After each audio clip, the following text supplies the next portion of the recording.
Hello friends, সবাইকে welcome জানাই নতুন একটি ভিডিওতে। এই মুহূর্তে যে আপডেটটির দিকে আমরা নজর রাখবো সেটি হচ্ছে প্রাথমিকে নতুন করে শিক্ষক নিয়োগের লিস্ট প্রকাশ, নতুন করে অ্যাপয়েন্টমেন্ট প্রদান প্রাথমিক শিক্ষা পর্ষদের। থার্ড মেরিট লিস্ট প্রকাশ করলো প্রাথমিক শিক্ষা পর্ষদ তথা কনসার্ন ডিপিএসসি।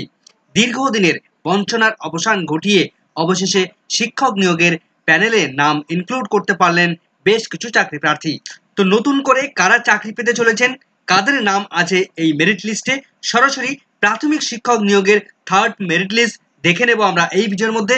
কতজনের নাম আছে আমরা সরাসরি দেখে নেব। তো চলুন কোনো রকম কথা না বাড়িয়ে সরাসরি মেরিট লিস্টের মধ্যে চলে যাব।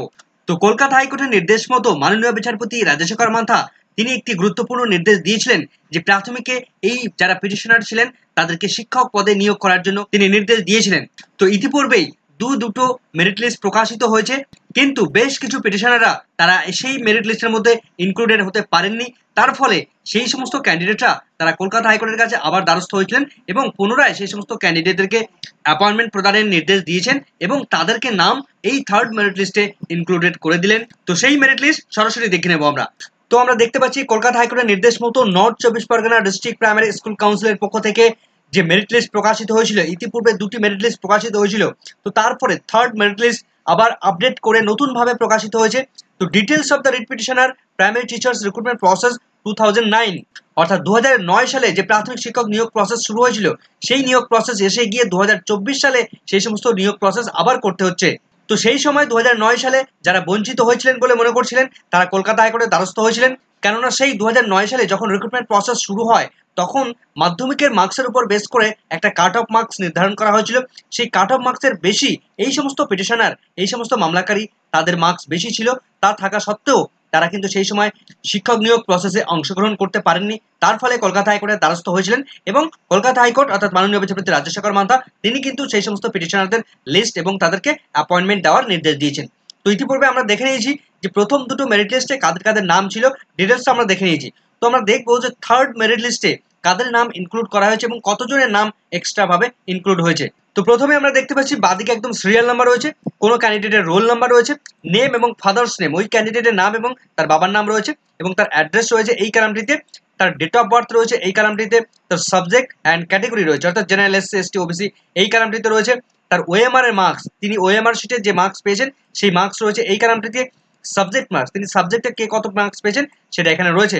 তো সেই সময় ওএমআর এর পাশাপাশি সাবজেক্টিভ ডেসক্রিপটিভ টাইপের একটা প্রশ্ন ছিল এবং তার পাশাপাশি ইন্টারভিউয়ের যে মার্কস সেই মার্কস এই কলামটিতে রয়েছে এবং তার পাশাপাশি কো কারিকুলাম অ্যাক্টিভিটিস যদি কেউ পেয়ে থাকেন তাহলে তার মার্কস এখানে দেওয়া রয়েছে এবং তারপরে এখানে রয়েছে একাডেমিক মার্কস, কে কোন ক্যান্ডিডেট তার একাডেমিকে কত মার্কস রয়েছে সেটা এখানে দেখা যাচ্ছে এবং টোটাল যে মার্কসটা রয়েছে এখানটায় প্রথম যে ক্যান্ডিডেট রয়েছেন তার 30.05 তিনি টোটাল স্কোর করেছেন অর্থাৎ তিনি প্রথম হয়েছেন। তার রিট পিটিশন নাম্বার আমরা ডান দিকে দেখতে পাচ্ছি এই কলামটিতে, প্রত্যেকের প্রচুর মামলা হয়েছিল কিন্তু এই 2009 সালের রিক্রুটমেন্ট প্রসেসকে ঘিরে, এবং ডান দিকে রয়েছে মিডিয়াম, তিনি কোন মিডিয়ামের জন্য অ্যাপ্লাই করেছিলেন। তো প্রথমজন উর্দু মিডিয়াম থাকলেও পরেরগুলো কিন্তু সব বেঙ্গলি মিডিয়াম রয়েছে। তো আমরা দেখে নেবো যে থার্ড মেরিট লিস্টে কাদের নাম ইনক্লুড হয়েছে। তো প্রথম দিকে যাদের নাম আমরা এগুলো দেখে নিয়েছি অলরেডি, আগের দুটো ভিডিওতে আমরা দেখে নিয়েছি, ফার্স্ট এবং সেকেন্ড মেরিট লিস্ট দেখেছিলাম। তো থার্ড মেরিট লিস্টে নতুনভাবে কতজনের সংযোজন হয়েছে দেখবো। তো আমরা জানি নর্থ চব্বিশ পরগনা ডিপিএসসি প্রথম যে মেরিট লিস্ট প্রকাশ করেছিল সেখানে 794 জন ক্যান্ডিডেটের নাম ফার্স্ট ফেজে তাদের নাম প্রকাশ পেয়েছিল। সেকেন্ড ফেজ যখন তারা মেরিট লিস্ট প্রকাশ করে সেখানে 815 জনের নাম তারা ইনক্লুড করেছিল বা সেই মেরিট লিস্টে বা এই পিটিশনারদের নাম লিস্ট তারা প্রকাশ করেছিল। সেখানে 21 জনের নাম এক্সট্রা ভাবে অর্থাৎ সেকেন্ড মেরিট লিস্টে যখন ইনক্লুড করে তখন 815 জনের নাম হিসেবে সেখানে 21 জনের নাম এক্সট্রা ভাবে ইনক্লুড করে। তো থার্ড যে এই যে মেরিট লিস্ট আমরা দেখতে পাচ্ছি এই মেরিট লিস্টে এখানে কতজনের নাম আছে সরাসরি আমরা দেখে নেব। তো আমরা চলে যাব একদম এই প্যানেলের একদম লাস্ট পজিশনে চলে যাব। তো সেকেন্ড মেরিট লিস্টে আমরা দেখেছিলাম 815 জন পর্যন্ত ছিল নাম, কিন্তু থার্ড মেরিট লিস্টে দেখুন 816, 17, 18 এভাবে কিন্তু নাম বেড়েছে। তো আমরা দেখে নেব লাস্ট কত পর্যন্ত নেমেছে। এই পেজে আমরা দেখতে পাচ্ছি 827 জন ক্যান্ডিডেট রয়েছে এই পেজে। তো আরেকটু নিচে নামাবো, এই পেজে আমরা দেখতে পাচ্ছি 840 জন ক্যান্ডিডেটের নাম রয়েছে এবং আরেকটু নিচে নামিয়ে আমরা যদি দেখি তাহলে এই পেজে রয়েছে 852 জন ক্যান্ডিডেটের নাম এবং আরেকটু নিচে নামাই একদম লাস্ট পেজের দিকে চলে যাব, 865 জনের নাম এখানে আমরা দেখতে পাচ্ছি। এরপরে নাম রয়েছে কত পেজ দেখে নেব, 873 জনের নাম কিন্তু এই পেজে রয়েছে টোটাল। তো আমরা দেখলাম যে টোটাল এই মুহূর্তে থার্ড যে প্যানেল বেরিয়েছে সেখানে 873 জনের নাম কিন্তু রয়েছে এই থার্ড প্যানেলে। তো সেকেন্ড প্যানেলে যেহেতু 815 জন ছিল এবং থার্ড প্যানেলে 873 জন, সেহেতু থার্ড প্যানেলে এক্সট্রা ভাবে আরো কিন্তু 58 জনের নাম ইনক্লুড করলো নর্থ চব্বিশ পরগনা ডিপিএসসি। তো আরো নতুন ভাবে এখানে 58 জনের নাম ইনক্লুড করে দিল। যদিও ইতিমধ্যে কলকাতা হাইকোর্টের নির্দেশ দিয়েছিল বা নর্থ চব্বিশ পরগনা তারা জানিয়েছিল কলকাতা হাইকোর্টকে যে তাদের হাতে এই মুহূর্তে টোটাল 800টি ভ্যাকেন্সি রয়েছে। তো তারপরেও এই সমস্ত পিটিশনার যারা রয়েছেন তাদের নাম কিন্তু ইনক্লুডেড হলো।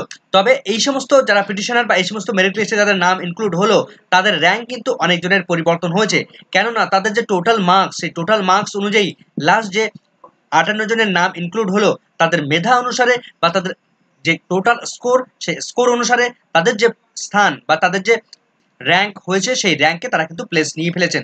তো লাস্ট যে দুজন ক্যান্ডিডেট ছিলেন তাদের কিন্তু নো রেকর্ড ফাউন্ড দেখাচ্ছে, নো রেকর্ড ফাউন্ড। লাস্ট দুজনের আগের যে ক্যান্ডিডেট রয়েছেন তার কিন্তু টোটাল স্কোর 0 দেখাচ্ছে, কেননা তিনি ইন্টারভিউয়ে 0 নাম্বার পেয়েছেন, কোনো নাম্বারই পাননি, সেই হিসাবে তাকে 0 করে দেওয়া হয়েছে। এখন এই ক্যান্ডিডেট এবং নিচের দুজন ক্যান্ডিডেট যেহেতু তাদের কোনো রেকর্ড তাদের পাওয়া যাচ্ছে না, সেহেতু কলকাতা হাইকোর্টে ঠিক করবে যে এদের চাকরি দেওয়া হবে কি হবে না। তো নতুনভাবে যাদের নাম ইনক্লুডেড হয়েছে তারা আপনাদের নামগুলো দেখে নেবেন এবং আপনার নাম থাকলে অবশ্যই কমেন্ট সেকশনে জানাবেন। তো এটুকুই ছিল আজকের আপডেট।